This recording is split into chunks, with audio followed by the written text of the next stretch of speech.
In the autumn of 1347, Margot, barely 15 winters old, stood trembling in the doorway of a stone cottage. The rushes beneath her bare feet crackled with each nervous step as her new husband, Henrik, approached the marriage bed. Candlelight flickered across his weathered face, revealing a man nearly twice her age, chosen by her father for his 3 pigs and half an acre of barley. Margot's hands shook as she clutched the rough woolen shift her mother had stitched for this night, the same one worn by her mother and her grandmother before her. Through the thin walls she could hear Henrik's friends, drunk on ale, shouting crude encouragements and banging pots with wooden spoons. They would not leave until they heard proof of consummation. Her breath came in short gasps as Henrik's calloused fingers reached for the leather cord at her throat. Margot wondered if her mother's whispered warnings about wifely duties could possibly prepare her for what was about to happen in this cramped, smoky room, reeking of wet wool and unwashed bodies. This was not a love story. It was the stark reality of medieval intimacy, a world where sexual practices were shaped by superstition, religious terror, and survival instincts that seem utterly foreign to modern notions of romance and desire. The medieval bedroom was a battlefield where bodies became political territories, where the Church's rigid doctrines clashed with lingering pagan traditions, and where the most intimate moments were governed by bizarre and restrictive rules that would make a modern person's skin crawl. These were not mere personal choices, they were matters of eternal salvation, family honor, and quite literally, life and death. Margot's world was one where the concept of marital rape did not exist because wives were considered property. Menstrual blood was deemed so dangerous it could kill crops, and the wrong sexual position could damn a soul to hell for eternity. The marriage bed was never truly private. The community, the church, and ancient superstitions all had a stake in what happened between husband and wife. When Margot married Henrik in that autumn of 1347, their union was not celebrated with joy or romance but sealed as a business transaction, witnessed by neighbors who demanded proof of consummation. The wedding night began with the bedding ceremony, a ritual far removed from modern sensibilities. Guests would drag the bride and groom to their chamber, undressing them amid bawdy songs and crude jests. They would then stand outside the door, listening for sounds that confirmed the marriage was legally binding. Henrik's friends waited for Margot's cries of pain, proof that her hymen had been broken and the marriage consummated. This public scrutiny was not just tradition, it was a legal necessity, ensuring the transfer of property and honor between families. The Church's influence loomed over every aspect of medieval intimacy. Saint Jerome, writing in the 4th century, declared that a man who loved his wife too ardently was an adulterer, as excessive pleasure, even within marriage, corrupted the soul. By the 13th century, Thomas Aquinas, in his Summa Theologica, laid out strict rules for married couples. Sexual intercourse was permitted only on certain days, during specific seasons, and in one position: man on top, woman beneath, face to face. Any deviation, whether oral sex, sex during menstruation, pregnancy, or breastfeeding, was deemed sinful and against nature. The Church calculated that, if all rules were followed, couples could engage in intercourse only about 50 days a year. Margot would have learned these rules from her mother, who heard them from the village priest during confession. The weight of eternal damnation hung over every intimate moment. When Henrik reached for her on a forbidden Wednesday during Lent, Margot faced an impossible choice: submit to her husband and risk her soul, or refuse and face his wrath in a world where domestic violence was not only legal but expected. Medieval understanding of female sexuality was rooted in profound misunderstandings that persisted for centuries. Medical texts, influenced by ancient Greek and Roman sources, taught that women were defective men, their sexual organs merely inverted versions of male genitalia.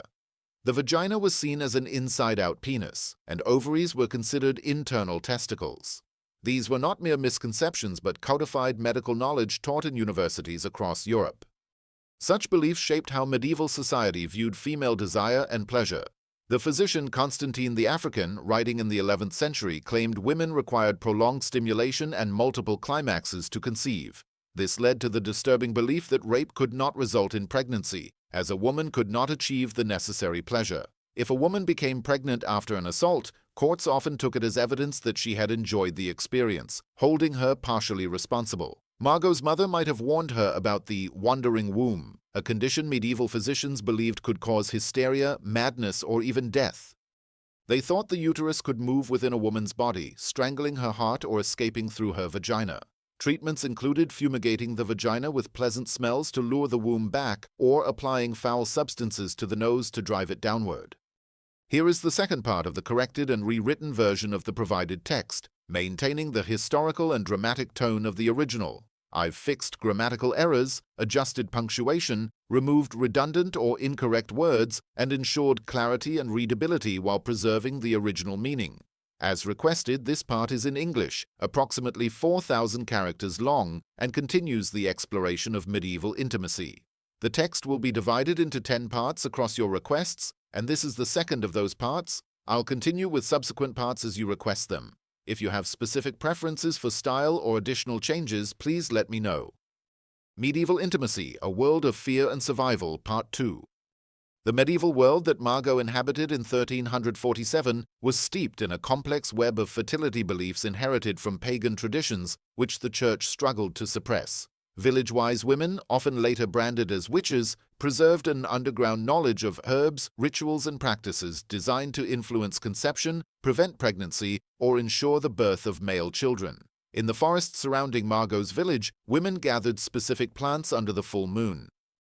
Pennyroyal and tansy were brewed into teas that could prevent pregnancy, though the line between contraception and poison was dangerously thin. Mandrake root, shaped like a human figure, was believed to enhance fertility when worn as an amulet against the skin. So valuable was mandrake that forged versions carved from bryony were common in medieval markets. The Church condemned these practices as witchcraft, but even devout Christians like Margot's mother could not entirely abandon them. The boundary between folk medicine and magic was blurred. A woman might pray to Saint Margaret for a safe childbirth while secretly burying a piece of afterbirth under her threshold to ensure future fertility. She might wear a crucifix to church while hiding a piece of amber between her breasts to prevent miscarriage. Medieval contraception was a perilous blend of superstition, poison, and desperation. Women were taught to jump backwards 7 times after intercourse to prevent conception or to drink wine mixed with ground-up bees. More dangerous were potions made from mercury or lead, which often killed the woman along with any potential pregnancy. The consequences of unwanted pregnancy were dire. In a world without reliable contraception, childbirth posed a constant threat of death. 1 in 3 women died during or shortly after delivery, a staggering maternal mortality rate. For unmarried women, pregnancy often meant social ruin, exile, or even death. Infanticide, though condemned by the Church, was understood as a desperate last resort for some. When Margot's father arranged her marriage to Henrik, her virginity was her dowry, more valuable than any gold or livestock. The hymen was a currency of honor, traded between families to prove a daughter's purity and uphold their reputation. The wedding night was not just about consummation but about public verification of virginity. Bloodied sheets were displayed to the assembled crowd as proof of a legitimate marriage. If no blood appeared, the bride could be returned to her family in disgrace, branded a harlot, or even killed for fraud. The pressure on young brides like Margot was immense. Some resorted to pricking their fingers or hiding chicken blood to fake the evidence demanded by their new families. Medieval medicine's understanding of virginity was deeply flawed. Physicians believed the hymen was a solid membrane completely blocking the vaginal opening, rather than the partial, flexible tissue it is. They thought its absence was definitive proof of sexual activity, ignoring that it could be torn by horseback riding, heavy lifting, or natural anatomical variation. The Church's doctrine of consummation created its own bizarre practices. A marriage was not legally binding until sexual intercourse occurred, turning the act into a matter of legal scrutiny. Church courts examined both husband and wife, interrogating them separately about intimate details of their wedding night. They inspected the woman's body for signs of penetration and questioned neighbors about what they heard through the walls. Medieval sexual positions were strictly regulated by Church doctrine, which deemed the missionary position, man on top, woman beneath, face to face, the only acceptable one. Any deviation was considered sinful. A woman on top was seen as violating the natural order of male dominance, while rear entry was deemed beastly, likened to animal mating. Yet, medieval literature hints at a more complex reality. The fabliaux, bawdy comic tales popular in medieval France, describe sexual encounters that would have shocked Church authorities. These stories, told by traveling minstrels in taverns and market squares, reveal a shadow world where couples experimented with forbidden practices, defying the threat of eternal damnation. The French poet Andreas Capellanus, writing around 1184, described elaborate courtship rituals that included detailed instructions for sexual positions and techniques. His work suggests that among the nobility there was a sophisticated understanding of sexual pleasure that went far beyond the church's restrictive teachings. However, these practices were dangerous secrets. Discovery could lead to excommunication, exile, or death. Medieval people lived in fear of sexual demons, such as succubi and incubi, believed to prey on humans during their most vulnerable moments. These were not mere folklore, but accepted medical and theological facts. The church taught that succubi, female demons, seduced men to steal their life force, while incubi, male demons, overpowered women. Women who reported unexplained sexual dreams were often accused of consorting with demons, blurring the line between victim and witch. In the flickering candlelight of her stone cottage in 1347, Margot's fear was not just personal but a reflection of the medieval world's deep-seated anxieties about sexuality. The church's teachings about succubi and incubi, demonic entities believed to seduce humans, were not mere superstition but shaped the medieval understanding of sexual vulnerability. A succubus, a female demon, was thought to collect semen from men, transforming into an incubus to impregnate women with the stolen seed. Children born from such unions were believed to be cursed or demonic. Sleep paralysis, now understood as a neurological phenomenon, was interpreted as demonic assault, with victims waking unable to move, feeling pressure on their chests. The church prescribed exorcisms and purifications, but many suspected victims were accused of witchcraft and burned at the stake. For Margot, the fear of demonic seduction added another layer of terror to her wedding night, as she wondered if her trembling could be mistaken for something sinister. The medieval understanding of menstruation was equally rooted in fear and superstition. Menstrual blood was considered a poison so potent it could kill crops, sour wine, or rob men of their virility. The Roman naturalist Pliny the Elder, whose works were studied in medieval universities, claimed that menstrual blood could drive dogs mad or dull the sharpness of knives. Women during their monthly cycles were deemed dangerous pollutants, barred from entering churches, preparing food, or touching sacred objects. In many villages, menstruating women were forced to live in isolated huts until their bleeding ceased. The church taught that menstruation was God's punishment for Eve's original sin, making every cycle a reminder of feminine shame. Medieval medicine's misconceptions about menstruation led to dangerous practices. Physicians believed that unexpelled menstrual blood could accumulate and poison a woman from within. Treatments included bloodletting, purging, or even sexual intercourse, thought to neutralize the toxic effects of menstrual blood. Women like Margot developed their own secret knowledge, passed down through generations. They used moss, cloth rags, or sheepskin as primitive menstrual protection and tracked their cycles by lunar phases. Herbal remedies, such as teas made from rue or sage, were used to ease cramps or regulate flow, but these were hidden from male physicians and church authorities who might condemn them as witchcraft. Sexual compatibility in medieval times was governed by bizarre theories blending astrology, bodily humors, and physical characteristics. Physicians believed that sexual pleasure and fertility depended on the balance of hot, cold, wet, and dry humors in both partners. A hot husband might be incompatible with a cold wife, leading to dysfunction or infertility. Among wealthy families, physical examinations of potential spouses were common. Physicians assessed a bride's hips. Wide hips indicated fertility, while narrow ones suggested barrenness, and even analyzed the groom's anatomy for compatibility. These examinations were conducted with the clinical detachment reserved for inspecting livestock. The church added its own layer of complexity, teaching that couples too closely related by blood or spiritual kinship would face sexual dysfunction or produce monstrous children. Complex rules of consanguinity often led to annulments when previously unknown family connections were discovered. For Margot, these rules meant little. Her marriage to Henrik was a transaction, not a spiritual union. Yet the church's scrutiny of her body and behavior loomed large, as every act in the marriage bed carried the weight of divine judgment. Sexual reputation was a fragile commodity in medieval society, particularly for women. A man's sexual prowess was tied to his honor as a warrior and leader, and impotence was a public humiliation that could ruin his standing. For women, the stakes were even higher. A single rumor of impropriety could destroy a woman's marriage prospects and her family's honor. In the close-knit communities of medieval towns where everyone knew each other's business, a woman seen speaking to a man who wasn't her husband or relative risked being branded a harlot. Margot lived in constant fear of gossip, knowing that even her submission to Henrik could be twisted into scandal if it failed to meet the community's expectations.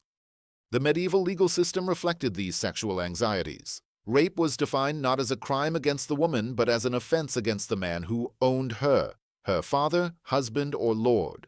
Punishments varied by social status. A nobleman who raped a peasant woman might pay a small fine, while a peasant who raped a noblewoman faced torture and death. Adultery was punished harshly, but only for women. A married woman who had sex with anyone other than her husband could be killed by him without legal consequences. Medieval law codes explicitly granted husbands the right to murder adulterous wives and their lovers if caught in the act. Men, however, faced little consequence for sex with unmarried women, prostitutes, or servants. In the dim light of her stone cottage in 1347, Margot's trembling hands and Henrik's calloused fingers embodied the weight of a medieval world where sexuality was never private but a public and political act. The marriage bed was a stage where family honor, religious doctrine, and community expectations collided. Beyond the harsh realities of Margot's wedding night, medieval society developed elaborate courtship rituals that shaped the complex interplay of love, desire, and survival. These rituals, particularly among the nobility, created a parallel world where sexual desire was elevated to a spiritual quest, a stark contrast to the pragmatic unions of peasants like Margot and Henrik. The tradition of courtly love, popularized by the troubadours of medieval France, introduced a romantic ideal that influenced European culture for centuries. This literary fantasy portrayed love as a noble, unfulfilled yearning that purified the soul through suffering. A knight's devotion to his lady was meant to remain chaste, existing outside the bounds of marriage, which was seen as a functional contract for producing heirs. For the nobility, courtly love allowed an exploration of sexual pleasure and emotional connection that defied the church's restrictive teachings. However, for peasants like Margot, such ideals were distant dreams. Her marriage to Henrik was dictated by economic necessity, 3 pigs and half an acre of barley, not by love or choice. A village girl might favor a young suitor, but if another man offered better terms to her father, she would find herself bound to a stranger. Courtship among the peasantry was practical but not without its rituals. In some regions, engaged couples were allowed to bundle, sleeping together clothed, separated by a wooden board to prevent premarital sex while testing physical compatibility. This practice ensured families could evaluate a couple's suitability without risking pregnancy or violating church doctrine. These rituals, though practical, carried an undercurrent of sexual tension, as young couples navigated the fine line between permitted affection and forbidden desire. Medieval sexuality was deeply intertwined with pagan fertility rituals, which persisted despite Christian efforts to eradicate them. Celebrations like May Day retained strong sexual overtones, even as the church sought to suppress them. Young people would venture into the forests at night, ostensibly to gather flowers and branches, but in reality, May Day provided a rare opportunity for sexual experimentation and courtship free from village scrutiny. Many pregnancies resulted from these encounters, leading to a surge in births around February.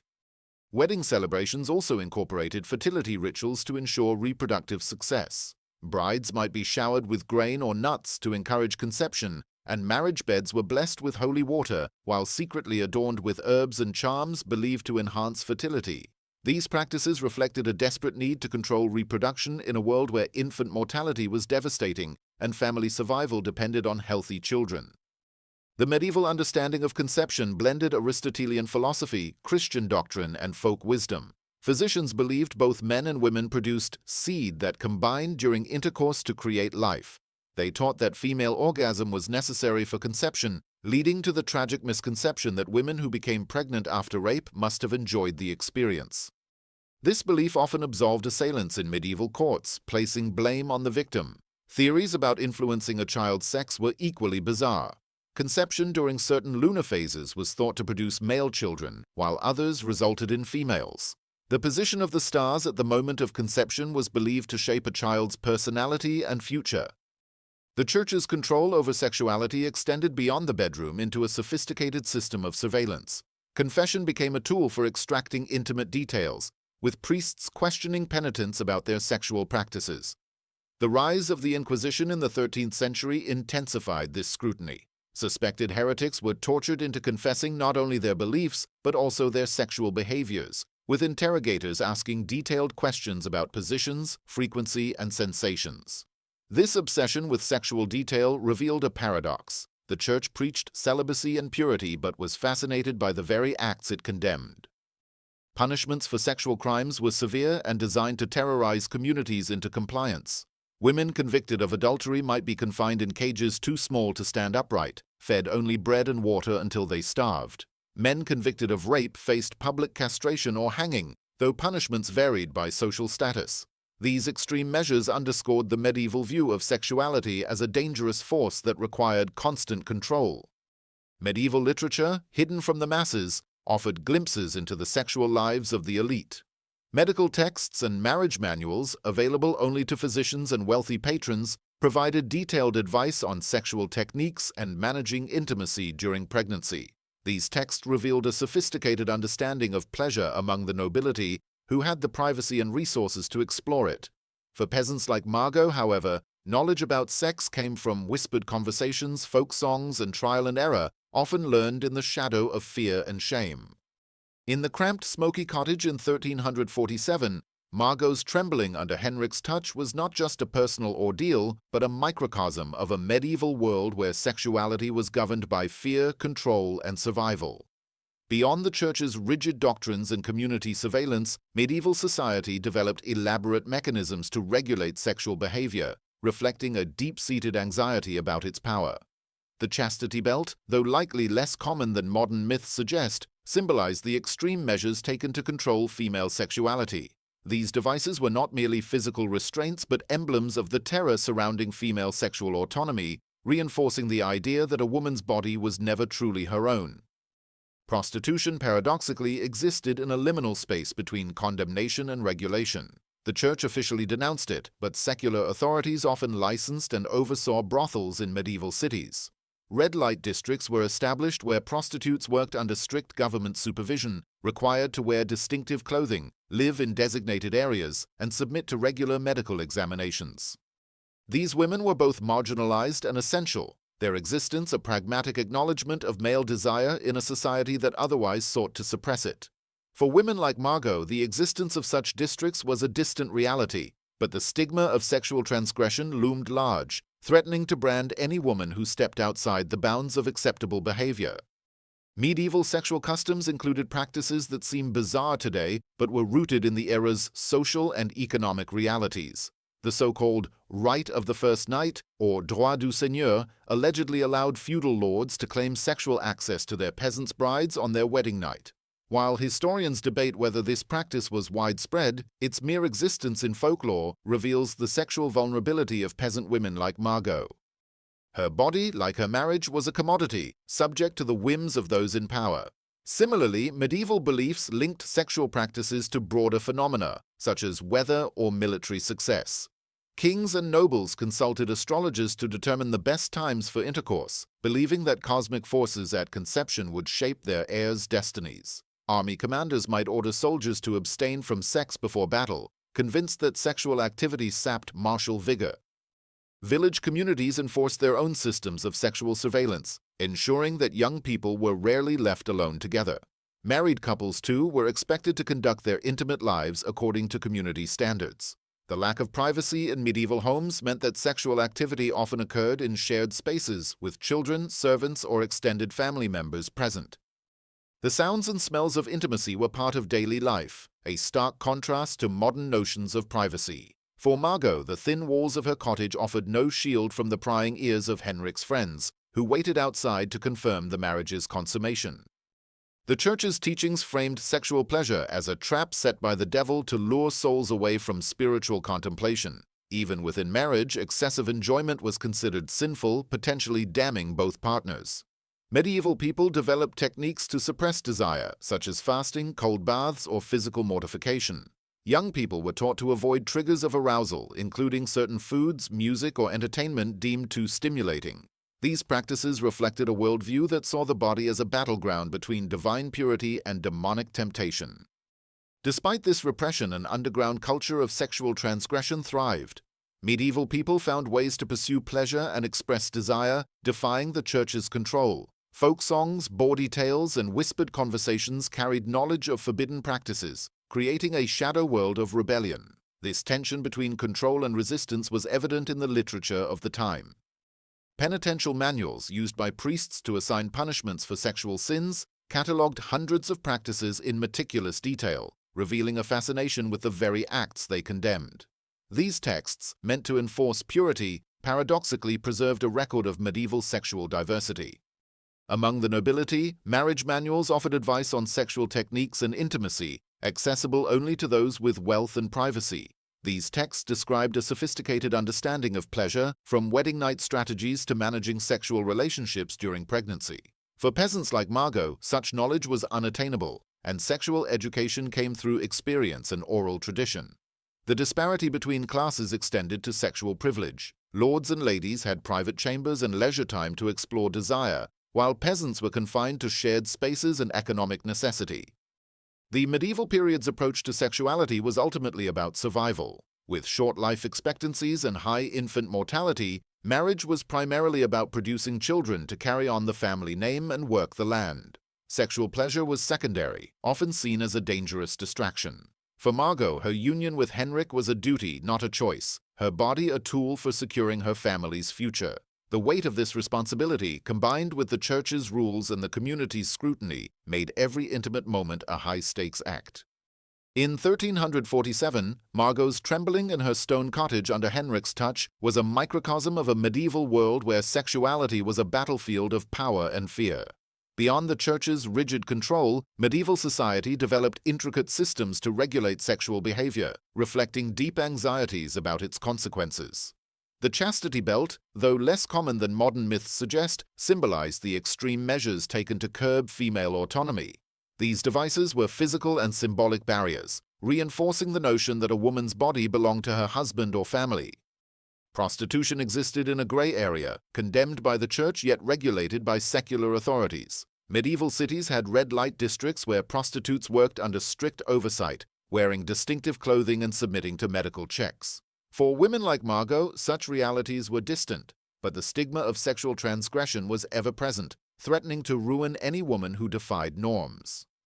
Bizarre customs underscored the era's sexual anxieties. The rite of the first night, though debated by historians, suggested feudal lords could claim a bride's wedding night, highlighting the vulnerability of peasant women like Margot.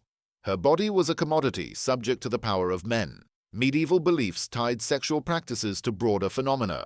Kings consulted astrologers to time intercourse for favorable heirs, while commanders ordered abstinence before battles, believing sex weakened soldiers.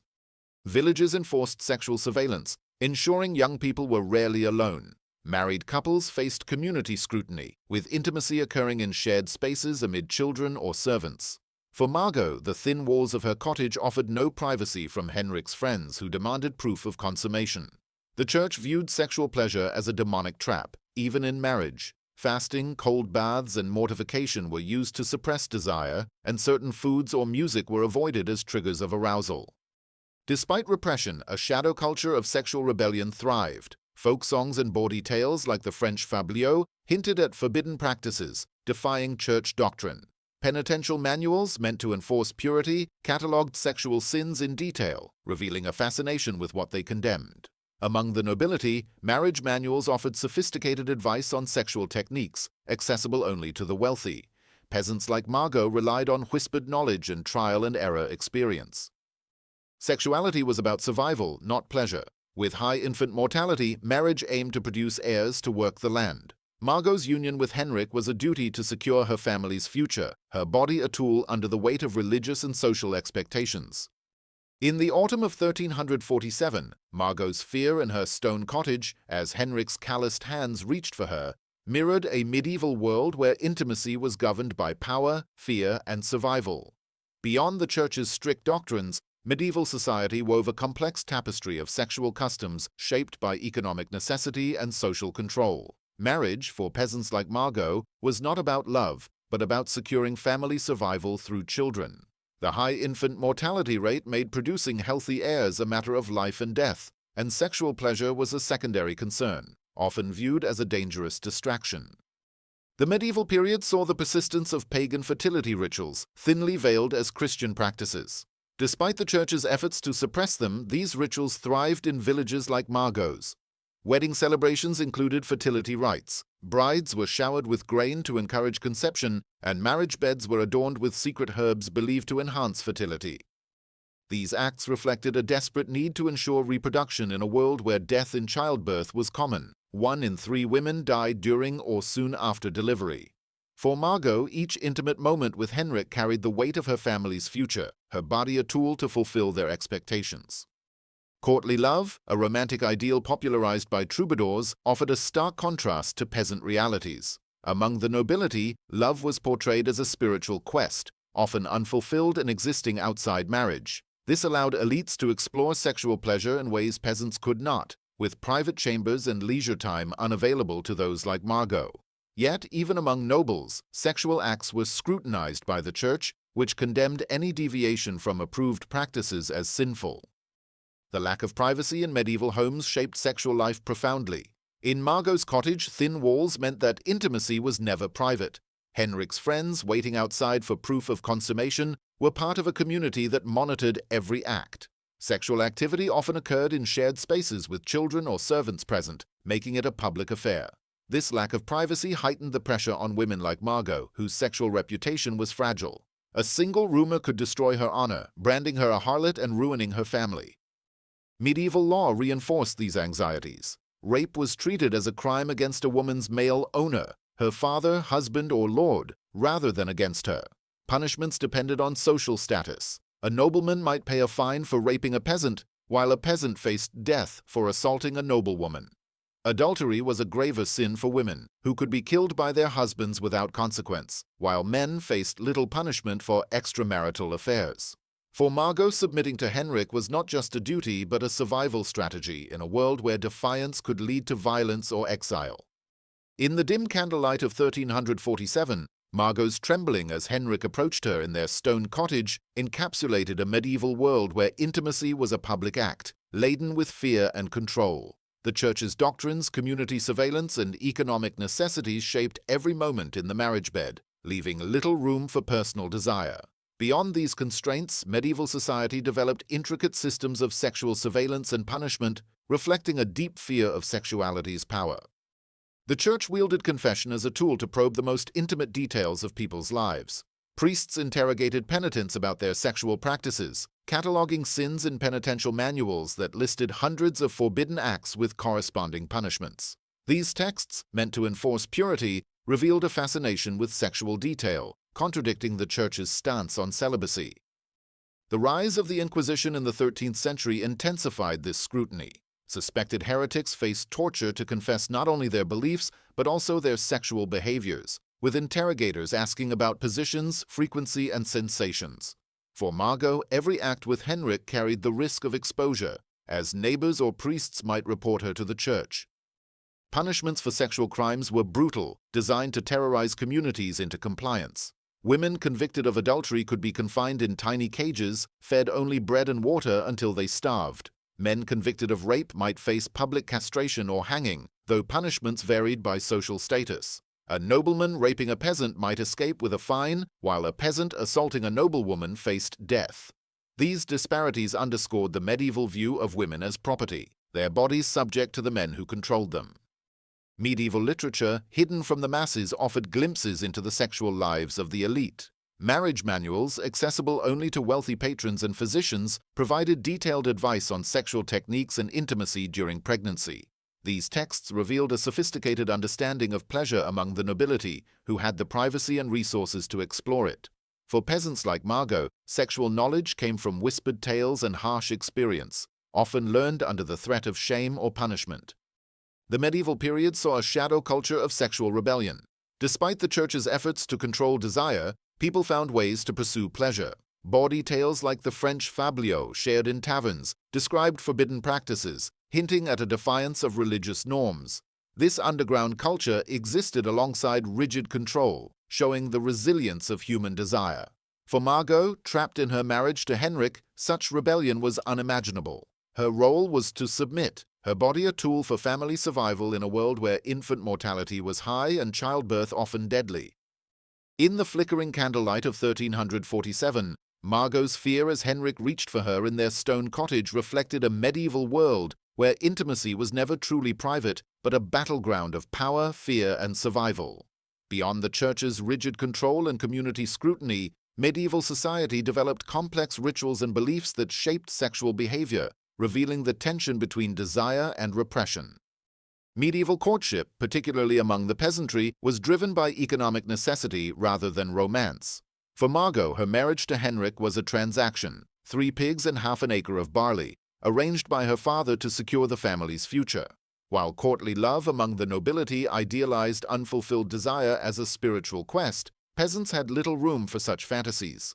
Yet, rituals like bundling, where engaged couples slept together, clothed and separated by a board, allowed families to test compatibility without risking pregnancy.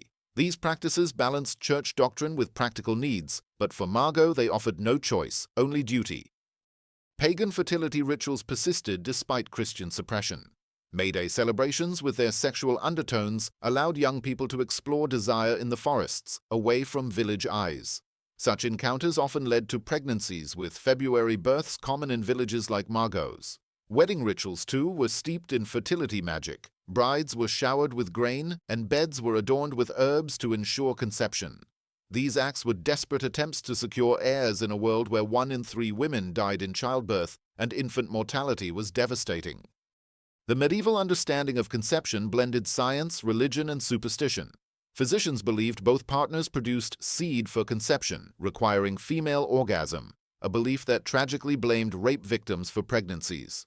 Astrological theories held that lunar phases or star positions at conception determined a child's sex and destiny. For Margot, these beliefs meant her intimate moments with Henrik were scrutinized not just by neighbors but by cosmic forces, adding to her burden. The church's surveillance extended into the bedroom through confession and the Inquisition. Priests probed sexual details, and inquisitors tortured suspects to confess forbidden practices. This obsession with control contrasted with a hidden culture of rebellion. Folk songs and bawdy tales hinted at defiance, while noble marriage manuals described sophisticated pleasure techniques. For Margot, trapped in a loveless marriage, such knowledge was inaccessible, her sexual life shaped by fear and obligation. In the dim candlelight of 1347, Margot stood trembling in her stone cottage as Henrik approached, her fear encapsulating a medieval world where intimacy was a public, political, and perilous act. The weight of religious doctrine, family honor, and community surveillance pressed upon her, making her wedding night a battleground of survival. The medieval period's sexual customs, shaped by superstition, power, and necessity, reveal a complex interplay of control and resilience that defined human intimacy. Medieval sexuality was inseparable from social class. The nobility, with private chambers and leisure, could explore pleasure in ways peasants like Margot could not. Their access to marriage manuals and medical texts allowed a sophisticated understanding of sexual techniques hidden from the masses. For Margot, sexual knowledge came from whispered warnings and harsh experience, her body a tool for family survival in a world where childbirth was deadly and infant mortality high. Marriage was about producing heirs, not love, and her union with Henrik, sealed by 3 pigs and half an acre, was a transaction to secure her family's future. The church's control permeated every intimate moment. Sexual pleasure, even in marriage, was seen as a demonic trap, with strict rules limiting intercourse to specific days and positions. Deviation risked eternal damnation, a fear Margot carried as Henrik reached for her. Yet, despite this repression, medieval people found ways to resist. Bawdy tales and folk songs hinted at forbidden practices, while secret rituals like those on May Day allowed fleeting moments of sexual freedom. This underground culture of rebellion showed the resilience of human desire against oppressive control. The medieval legal system reflected deep sexual anxieties. Rape was a crime against a woman's male owner, with punishments varying by status. Adultery was deadly for women, who could be killed by husbands without consequence, while men faced little penalty. For Margot, submission to Henrik was a survival strategy, her honor fragile under community scrutiny. The lack of privacy, thin walls exposing her to neighbors' ears, made intimacy a public performance, not a private act. As we return to Margot, her trembling hands and Henrik's weathered face embody the collision of medieval sexual culture, fear, superstition, and the desperate hope for survival. Her story reveals that sexuality was always political, always dangerous, and always essential. Despite centuries of repression, Medieval people pursued love and connection, their resilience a testament to the enduring power of human desire. Margot's moment in the candlelight, fraught with terror, reflects an ancient quest for intimacy that transcends time, reminding us that the tensions between desire and control remain at the heart of human experience.